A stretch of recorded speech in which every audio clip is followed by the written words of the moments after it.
Hey there. China's most recent border conflict with India seems to have calmed down.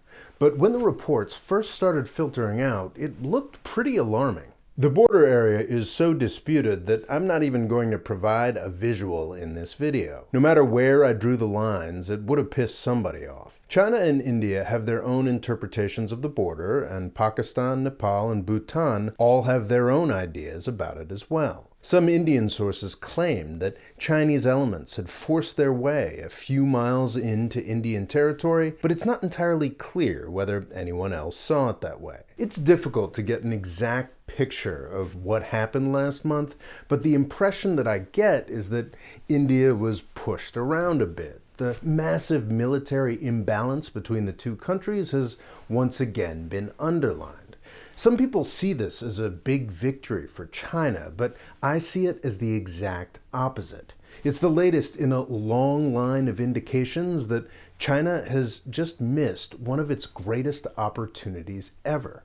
2015 and 2016 were very scary years for China. Their economy's charmed life of hyper-growth was clearly ending. In 2015, the Chinese stock market crashed, and GDP growth fell below 7% for the first time in 25 years. Their great rival was headed by a charismatic international celebrity who was surrounding China in an ever-tightening web of anti-CCP allies. This alliance had just finished negotiating the Trans-Pacific Partnership, a massive trade deal designed specifically to cut Chinese exports, and they were working on an Atlantic version that would have cut China out of European trade as well. This was the environment that China was struggling against when a minority of US voters chose to give China an incredible gift. That gift was Donald Trump. Allies are essential to any U.S. strategy against China. Our relatively small population and distance from the world's emerging economic center in Asia make careful diplomacy necessary. When we are in tune with our allies, as we were back in 2016, China's range of motion on the world stage is closely limited. China was reduced to impotently pouring concrete into the sea and calling it power projection. But when Donald Trump took power in 2017, he set about ripping this U.S. international system apart. Trump blew up the Trans-Pacific Partnership in his first month in power.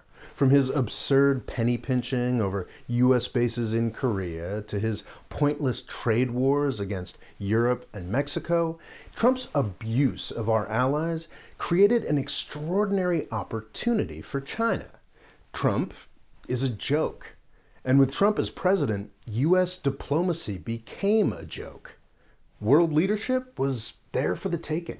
China did make a couple savvy moves to take advantage of this. The country has taken the driver's seat in a number of international organizations through the devious strategy of paying its bills on time. Seriously, that's all it takes to outwit the Trump administration, being low-key generous and meeting those commitments. So sinister. In 2017, Xi Jinping, the president of a nominally communist country, was welcomed like a conquering hero at the World Economic Forum at Davos, where he gave a keynote speech celebrating globalization. If China had just stuck to doing stuff like that, then they really could have reordered the world's balance of power over the past 3 years. Instead, the Chinese government opted to piss this opportunity away and engage in a Trump-style campaign of aggression. Most of you are familiar with what the Chinese Communist Party is doing to Hong Kong and to the Uyghurs in Xinjiang province. And that stuff is really bad, but it's not exactly what I'm talking about. China's actions on its home turf are not China's main problem. As much as we claim to care about Hong Kong and the Uyghurs in the United States, China probably isn't losing too many points here internationally. When they claim these issues are about sovereignty, every country's ability to control its own territory, many countries hear that with a sympathetic ear. India has its own, much larger Muslim minority it wants to abuse. Russia has Chechnya, and political forces across Europe would probably like a freer hand to deal with their own minorities. In a time when even the United States is putting undesirables in cages, we may be overestimating the amount of outrage the world feels because of Chinese concentration camps. The world has seen what U.S. human rights concerns have done to Iraq and Syria. What does outrage the world, however, is a China that is externally aggressive.